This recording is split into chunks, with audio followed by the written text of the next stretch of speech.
Ibrahim Hassan Mayaki, bonjour. Bonjour. Ce plan d'urgence anti-coronavirus pour l'Afrique, est-ce qu'il n'est pas utopique ?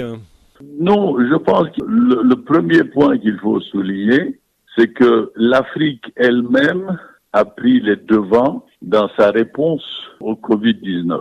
Je ne connais pas d'autres régions au monde où il y a eu une stratégie commune.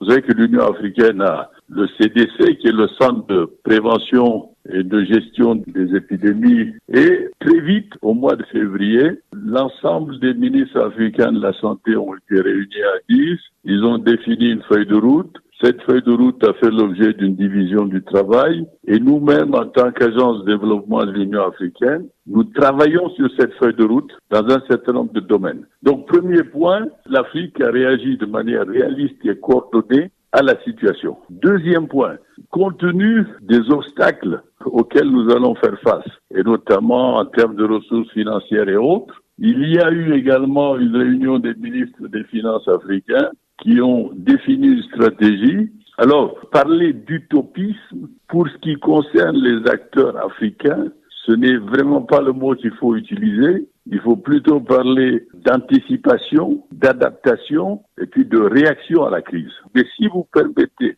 au-delà de la question du moratoire, au-delà de la question de l'annulation de la dette, le problème de fond qui va se poser, c'est comment nous allons revoir nos politiques publiques de développement après cette crise. Aujourd'hui, nous faisons face à un incendie et nous avons besoin de mesures immédiates. Mais dans le fond, ce que cette crise nous fait comprendre, c'est que nos investissements dans le capital humain n'ont pas été assez élevés, assez forts, assez intensifs, assez denses. Deuxièmement, nous n'avons pas suffisamment mis l'accent sur le rôle que les communautés locales doivent jouer dans nos processus de développement. Troisièmement, dans la conception de nos politiques publiques, nous avons eu tendance à oublier les territoires. Ce qui fait que nous nous retrouvons aujourd'hui dans un contexte de concurrence de crise. Je prends le cas du Sahel, par exemple. Vous avez une crise alimentaire qui est dérivée d'une crise sécuritaire. Vous avez la crise qui va être apportée par les acridiens. Donc vous avez une concurrence de crise à laquelle vient se rajouter la crise du Covid. Alors notre manière de réfléchir le développement devra absolument prendre en compte ce concept de concurrence de crise.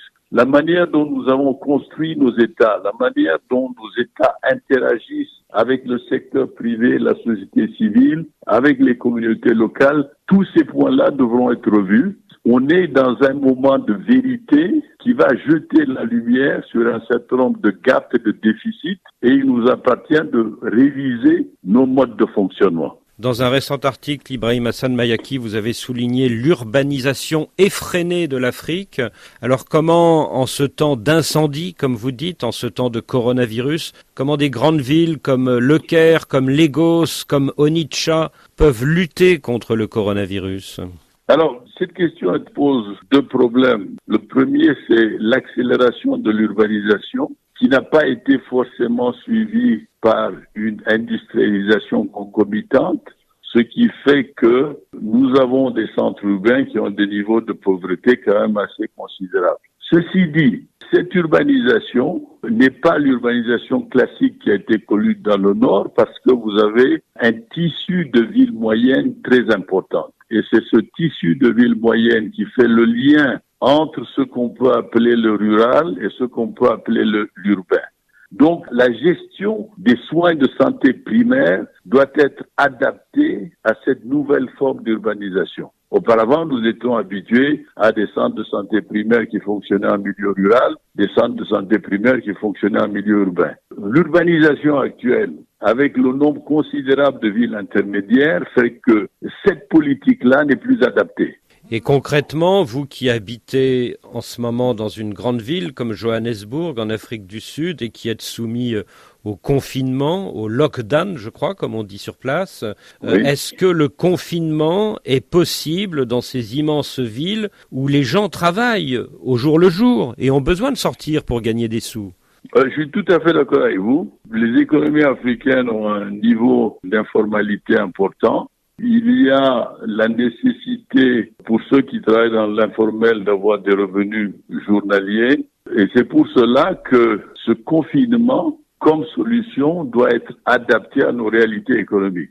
Nous ne pouvons pas confiner comme le font les autres dans les pays développés. Nous devons avoir des solutions adaptées. Et un certain nombre de pays africains ont commencé d'ailleurs à avoir des solutions adaptées. Vous ne pouvez pas confiner la pauvreté.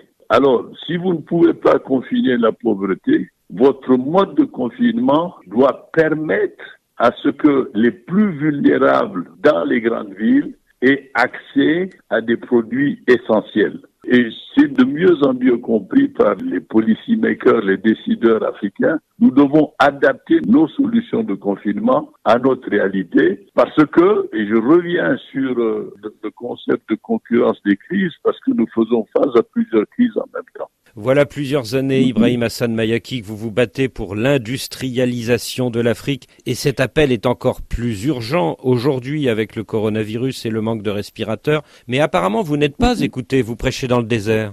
Vous savez, il y a 2 jours, j'ai organisé un webinaire. Vous savez, les webinaires, c'est les séminaires sur le web avec 400 entreprises moyennes africaines qui travaillent dans le domaine de la production de médicaments.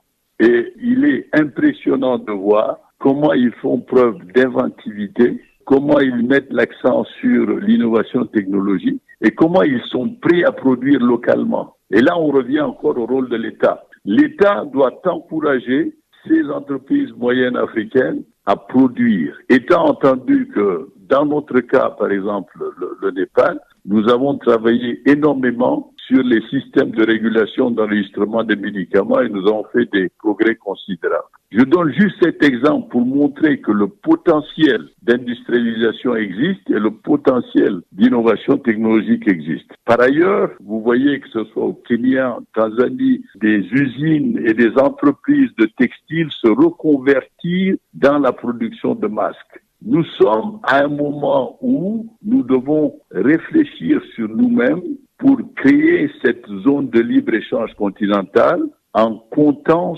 sur nos marchés régionaux et nos marchés intérieurs. Et vu ce qui se passe au niveau des chaînes de valeur globales, il est absolument nécessaire de le faire. Nous ne pouvons pas être dans une situation où nous importons 90% de nos produits pharmaceutiques de l'extérieur. Donc, l'industrialisation est une nécessité absolue et ce sera une des conséquences sur laquelle seront jugés les leaders africains par rapport à la mise en œuvre de la zone de libre-échange continentale.